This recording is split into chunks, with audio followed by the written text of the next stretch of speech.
tous et bienvenue encore une fois de plus sur ma chaîne English with Mr. Ben. Nous espérons que depuis que nous avons commencé à diffuser, vous avez néanmoins appris quelque chose et aujourd'hui, encore une fois de plus, nous osons espérer que nous serons d'une grande aide pour vous, où que vous soyez à travers l'Afrique, le monde, partout où vous nous suivez. Nous sommes dévoués à pouvoir faire dérouler la machine en vous. Nous parlons ici de la langue business, à savoir l'anglais. Aujourd'hui, nous avons donc concocté quelque chose de très spécial et de particulier pour vous. Comme nous avons déjà regardé dans notre premier cours, le développement du Present Simple, aujourd'hui nous allons donc continuer avec le présent continu, ce qui va nous permettre de pouvoir exprimer certaines actions que nous établissons, que nous faisons chaque jour au quotidien, mais nous ne savons exactement pas quel temps utiliser afin de pouvoir mieux parler. Donc aujourd'hui nous verrons le Present Continuous et c'est tout de suite avec Mr. Ben. Le Present Continuous est un temps qui aura une relation directe. De toutes les façons, tous les temps continus en anglais auront des relations directes avec le verbe to be. Comme nous vous l'avons annoncé dans notre première leçon, il est important et impératif que chacun d'entre vous puisse maîtriser la conjugaison du verbe to be. Pour l'instant, c'est au présent parce que nous n'avons travaillé que le présent, le present continuous ou le present simple with you, autant pour nous. Et donc, il faut connaître la conjugaison du verbe to be. C'est pourquoi une révision s'impose et nous vous prions de pouvoir la regarder tout de suite. Voilà. Prenez note à ce qui s'affiche sur votre petit écran, c'est la conjugaison du verbe to be au present simple. Vous aurez besoin d'elle pour pouvoir faire votre conjugaison au present continuous. Et cette conjugaison est importante parce que sans le verbe to be, vous ne pourrez pas placer ing au verbe qui suivra le verbe être. Maintenant, nous arrivons donc à la règle de l'établissement du present continuous. Comment se conjugue le present continuous? Regardez votre petit écran, la formule s'y trouve. Donc, le present continuous va se conjuguer avec la présence du verbe to be. To be, vous le savez, tout au long du present simple, va se détacher en de trois façons particulières. Ce sera am, ensuite is, puis are. Ce sont les trois formes différentes que nous verrons selon l'utilisation d'un pronom personnel bien défini. Si nous utilisons le pronom personnel je, to be s'illustrera comme étant am. Si nous utilisons le prénom personnel singulier you, to be s'exprimera en tant que are.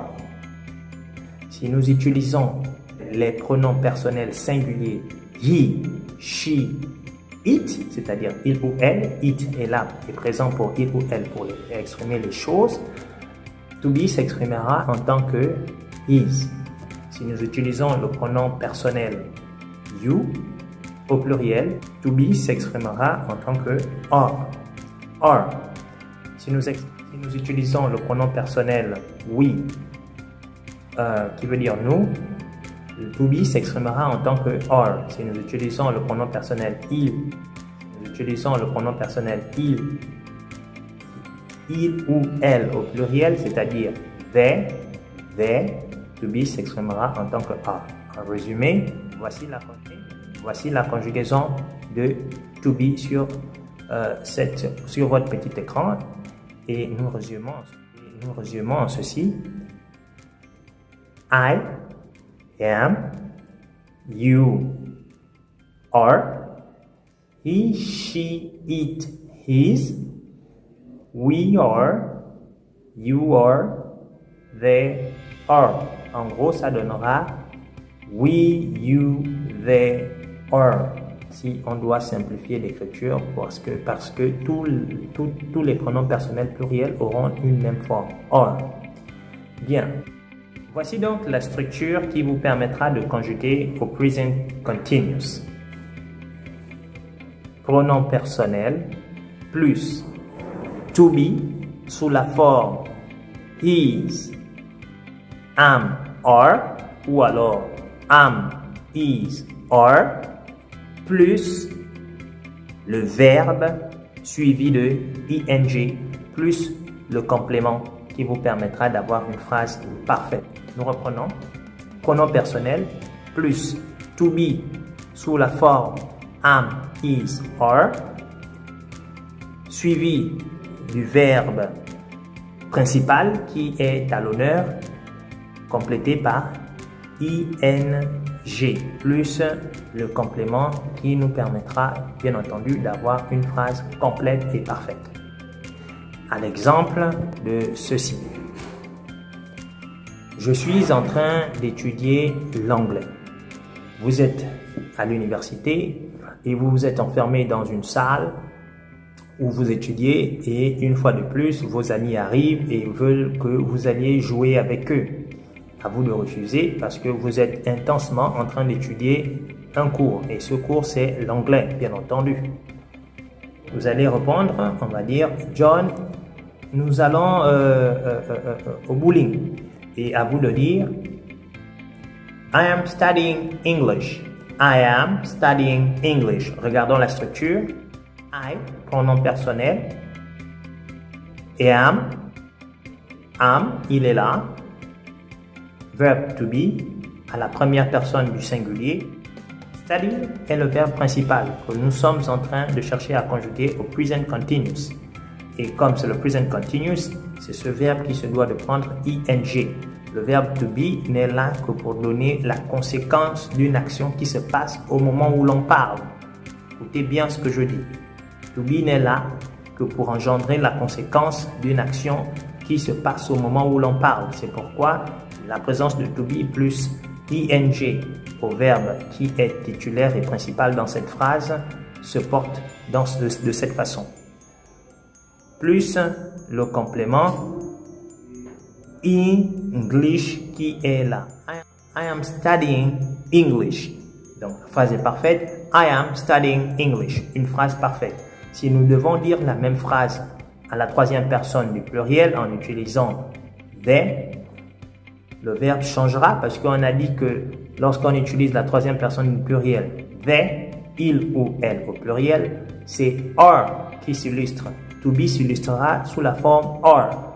Donc, studying restera le même, ce sera study et on ajoutera ing à la fin de study et plus le complément qui sera English. Donc, nous aurons donc, pour couper court, they are studying English. Ils sont en train d'étudier l'anglais. Lorsqu'on en met ing quelque part avec de la présence de to be, le plus souvent lorsqu'on traduira ça en français, nous aurons l'expression en train qui est là pour montrer que l'action se passe au moment où l'on parle. Si je le dis, c'est que je suis en train d'observer les élèves qui sont en train d'étudier l'anglais. Je passe devant une classe et je trouve le professeur en train d'enseigner, tout comme je suis en train de vous enseigner maintenant et vous êtes en train de me suivre. En ce moment-là, on ne peut pas, parce que vous êtes en train de regarder votre petit écran et regardant votre professeur qui vous enseigne, vous conviendrez avec moi que vous devez répondre à la personne qui va chercher à vous déranger. I'm studying English. C'est vous qui étudiez l'anglais. Maintenant, si moi je dois dire que vous êtes en train d'étudier l'anglais, je dirais You are studying English. OK? Utilisez le present continuous pour exprimer les actions qui s'illustrent au moment où vous parlez, au moment où vous les exécutez. D'accord? Cependant, il n'y a pas que dans ce type de cas que vous pouvez utiliser le present continuous. 2. Utilisez le present continuous cette fois-ci pour exprimer, disons, le futur. Oui, vous m'écoutez actuellement. Le present continuous peut exprimer des actions futures. Exemple, nous allons utiliser le present continuous maintenant pour exprimer le futur, bien que n'ayant pas encore vu le futur. Mais déjà, nous pouvons déjà utiliser à travers le present continuous quelques actions futures. Voici un exemple tangible qui vous permettra de voir l'utilisation du present continuous en exprimant le futur. vos enfants ont bien travaillé à l'école et vous décidez en tant que père et chef de famille, avec votre femme bien entendu, en conclave, une nuit, vous décidez d'envoyer les enfants, disons, dans un pays étranger pour passer des vacances en guise de félicitations et de remerciements au regard du prolétat du travail qu'ils ont eu à réaliser à l'école. C'est quelque chose de pensé. C'est quelque chose de réfléchi et de prémédité. Ok? Vous avez discuté longuement et vous avez fini par arriver à cette conclusion. C'est uniquement dans cette condition que vous devez utiliser le present continuous. Le present continuous, donc nous allons donc dire next week Tuesday, I'm sending the kids overseas. Next week veut dire la semaine prochaine. I'm sending the kids overseas. To send, c'est le verbe envoyer. Donc, j'enverrai les enfants overseas, c'est à l'étranger. Ok? Overseas veut dire à l'étranger. J'enverrai les enfants à l'étranger pour des vacances. Next week, I'm sending the kids overseas for holiday. Next week, I'm sending the kids overseas for holiday. La troisième et dernière manière pour vous de comprendre et d'utiliser le present continuous, c'est voici une troisième possibilité. Disons que vous êtes en train de lire un livre. Le present continuous va donc être utilisé pour définir et délimiter une sorte de période continue autour de laquelle vous allez avoir du temps de compléter, de finir et de parachever l'œuvre que vous avez commencé à faire, mais qui doit avoir consécutivement, qui se doit d'être terminé et parachevé, non pas en un seul jour, non pas en 2 jours, mais en un temps quand même assez long, 1 semaine, voire 1 mois. Vous lisez un livre, il y a ces personnes qui lisent des gros livres, et donc, en lisant ce livre, vous arrivez au chapitre 1, vous terminez le chapitre 1, vous terminez le chapitre 2, et à un moment donné, vous fermez votre livre et vous dites « j'ai cours en ce moment ». Donc, vous allez à l'école, donc vous n'avez pas fini de lire le livre que vous avez fermé, mais vous avez, en fermant le livre, bien entendu, émargé la page dans laquelle vous êtes. Donc, vous l'avez fermé en pliant légèrement la page pour pouvoir la reconnaître la prochaine fois que vous ouvrirez le livre. Et arrivé à l'école, il se peut que votre camarade vous pose la question de savoir qu'est-ce que vous faites en ce moment. What are you doing at the moment? Alors, qu'est-ce que vous faites en ce moment? What are you doing at the moment? Vous voyez vous-même la question What are you doing at the moment? C'est une question. À vous de répondre à cette personne. I'm reading a book at the moment. I'm reading a book at the moment. I, première personne du singulier. Am, qui est le résultat du to be à la première personne du singulier. C'est la forme à laquelle elle se doit de sortir. I'm reading a book at the moment. Read, c'est le verbe lire. Et qui prend, étant donné que c'est le verbe principal ici, c'est à lui de prendre le rôle ing. Donc, reading a book at the moment. Ce qui signifie ici, I'm reading a book at the moment. Je suis en train de lire un livre en ce moment. Le dire sous-entend derrière que vous avez commencé quelque chose. Vous vous êtes arrêté, bien entendu, parce qu'il y avait une activité pressante qui était en vue. Et donc, vous serez ce soir à même de réintégrer l'univers de l'histoire de votre livre et de pouvoir le continuer afin de pouvoir partager, vivre d'autres aventures au travers quelques autres chapitres, bien entendu. Si vous pouvez le terminer, terminez-le. Sinon, arrêtez et continuez la prochaine fois. Si vous avez d'autres exemples comme ça, utilisez-les. Nous allons donc passer à la phase suivante. Nous avons vu l'utilisation du present continuous sous les 3 formes particulières dans lesquelles vous pouvez l'utiliser. Vous pourrez donc utiliser le present continuous en résumé pour exprimer les actions qui se passent au moment où vous parlez. Le present continuous parlera au futur lorsque l'action a été au préalable définie et réfléchie. D'accord?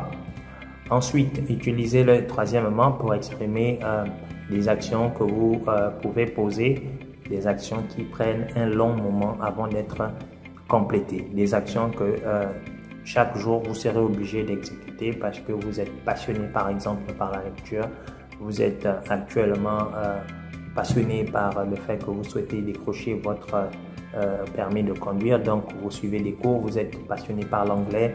I'm having English class at the moment. Donc, je suis en train de suivre les cours d'anglais en ce moment. Ça montre que chaque jour ou tous les 2-3 jours, vous allez suivre les cours d'anglais. Donc, c'est le present continuous que vous utilisez. Donc, nous passons à la suite. Et c'est le grand 2 de ce que nous avons prévu pour vous aujourd'hui. C'est la forme négative au present continuous. Eh bien, pour utiliser la forme négative au present continuous, il va de soi que vous devez connaître la forme négative du verbe to be tel que nous l'avons présenté lors de notre première classe. Une révision donc s'impose. Voici la forme négative du verbe to be. Comme vous pouvez le constater, ici nous allons juste faire un envol. On va rapidement revoir ce que l'on a dit sur la forme négative du verbe to be.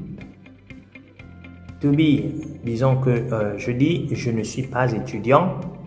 En anglais, c'est I am not a student. I am not a student.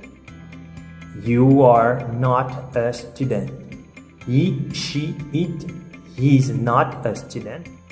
You, we, they are not students. I'm not a student.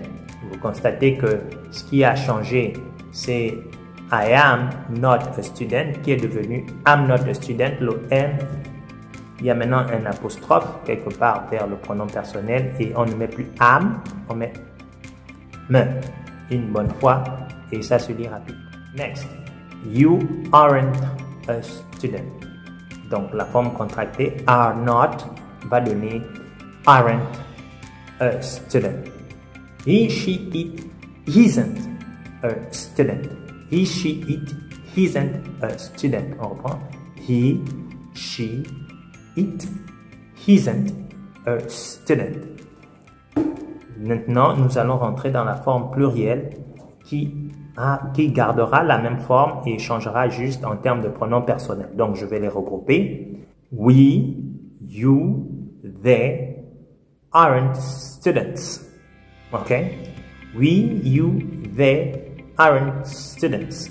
Eh bien, maintenant que nous avons revu la forme négative du verbe to be au présent simple, nous allons pouvoir prendre cette forme au niveau du present continuous à la forme négative.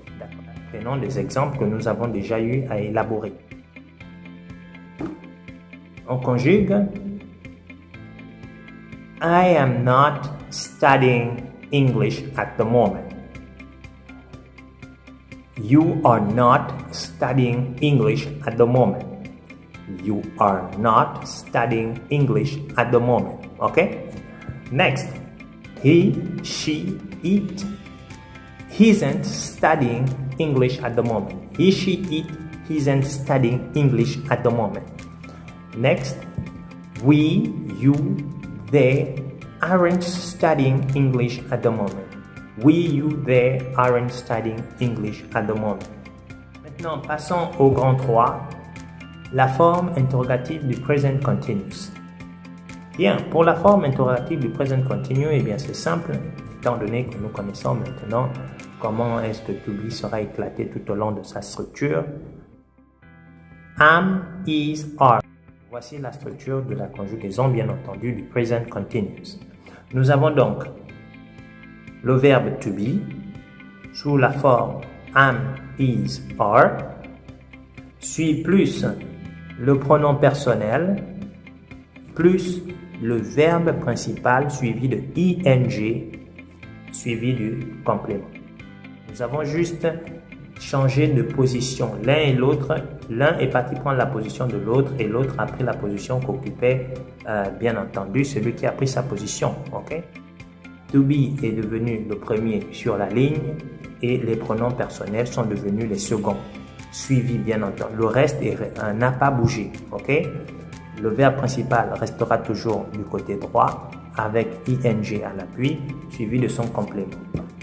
Nous allons repartir à la forme positive pour dire I am playing today, you are playing today, he, she, it, is playing today, you are playing, we are playing today, you are playing today, they are playing today. Nous prenons cette forme positive et nous allons donc pouvoir travailler avec celle-là. Nous interchangeons la position de to be et des prénoms et nous posons des points d'interrogation directement à la fin des phrases et nous obtenons ce résultat. Donc, nous obtenons Am I playing today? Are you playing today? Is he playing today? Is she playing today? Is it playing today? Are we playing today? Are you playing today? Are they playing today? J'espère que l'utilisation du present continuous va être désormais et dorénavant très facile pour vous. Aussi, nous osons espérer que si vous n'êtes pas encore abonné à notre chaîne, que vous vous abonniez pour plus de cours dans ce sens. Nous vous remercions encore de nous avoir suivis et à la prochaine.